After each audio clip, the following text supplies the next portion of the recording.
Kia ora, my name is Christine and I am the facilitator for the Kindness Institute on the Atawhai program. So for this session, I'll be explaining to you all the 7 pillars of mindfulness. So the 7 pillars of mindfulness are a key framework of our kaupapa, and it's something that we encourage our rangatahi to tune into and to help use to create intentions and goals for their week or for their hauora. So I will be explaining the 7 pillars to you all in hopes that you can discuss this with your rangatahi or understand where they might be coming from. So the 7 pillars of mindfulness was created by John Kabat-Zinn, who was the founder of the mindfulness-based.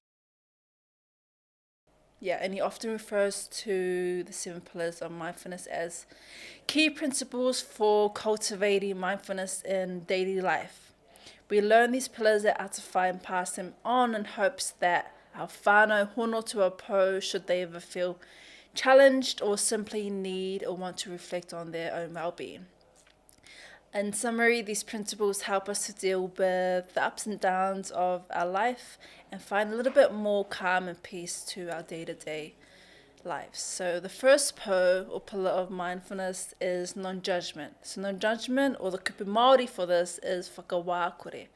So this is to try and not label things instantly as good or bad, and just noticing them without jumping to conclusions. So not offering any judgment to other people, but also to ourselves.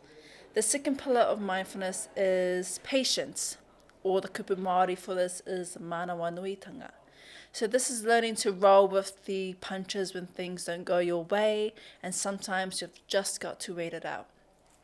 Having patience with ourselves, with the life around us, can be very freeing and less stressful.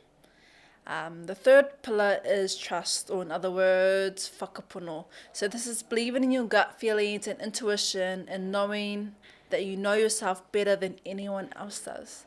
Trusting that you are here for a reason, and then trusting that things happened for a good reason. The fourth one, I think one of the fourth, is acceptance. So the kupu Māori for this is whakaitanga.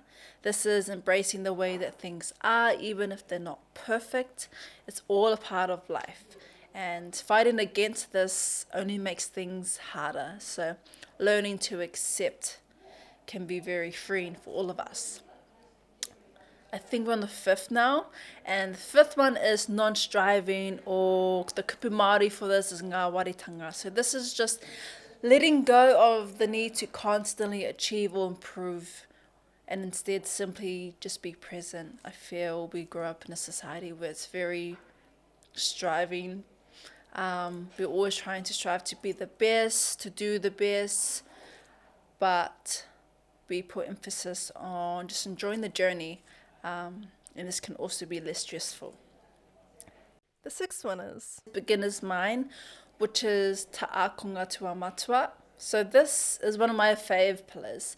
This allows us to stay curious and approach life with an open mind, like you're expecting something or learning something new for the first time again, even if you've done it a million times before.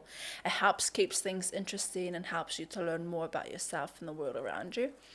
How I use this or apply this to my life is, say I am meeting with somebody that I know very well. How can I, the next time I see them, try and see them as a new person and then learn something new about them? And then the last one is letting go, which is aiotanga.